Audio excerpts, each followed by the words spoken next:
Здравейте! Днес ще ви покажа как изработих тези две мини арт картини. Космос, планети.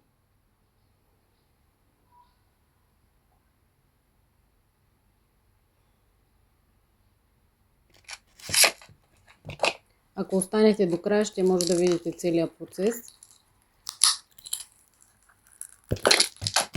Това е втора част на видеото.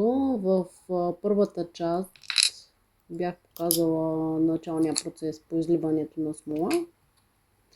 Тук ще видите останалото. В първата част бях изляла само смолата.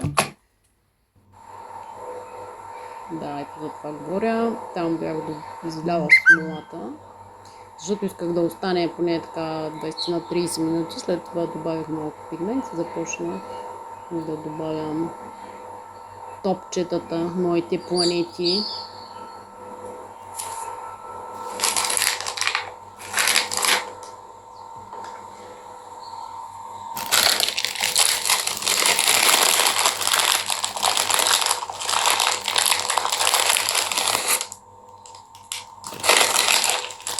Добавям маниста, добавям перли, добавям всякакви кръгли елементи, по-големи елементи.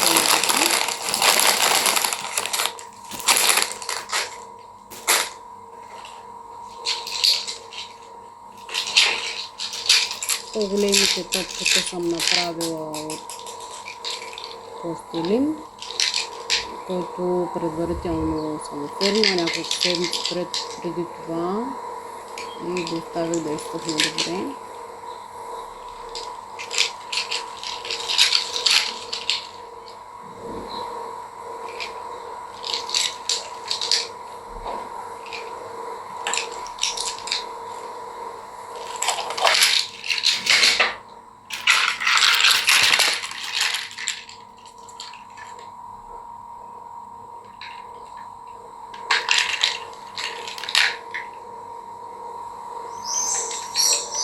Този ефект, който видяхте в началото, по-големия, накрая, когато излях всичко,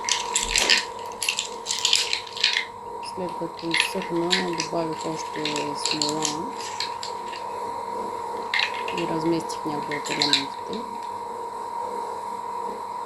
Работата с смола е доста интересен процес. Някои от елементите, които ги слагаш, ще потъват. Трябва после да ги, така да се каже, да им помогнеш да изплуват.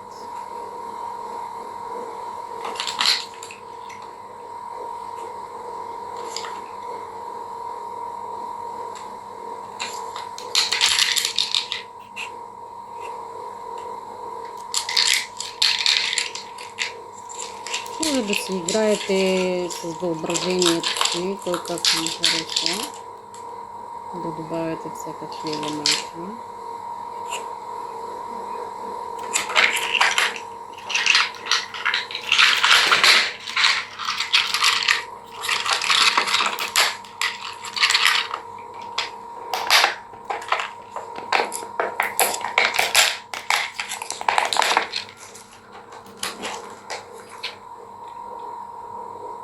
Тези звездички направих също от пластилин и нали се сещате тия детските формички за пластилин.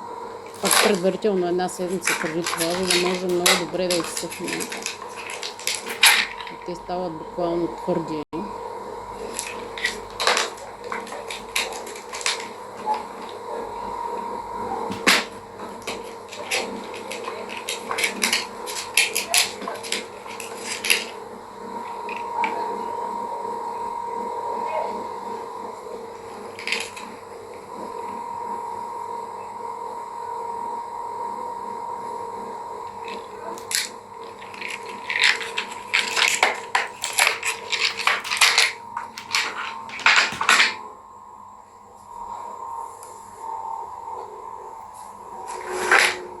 Благодаря ви, че бяхте с мен.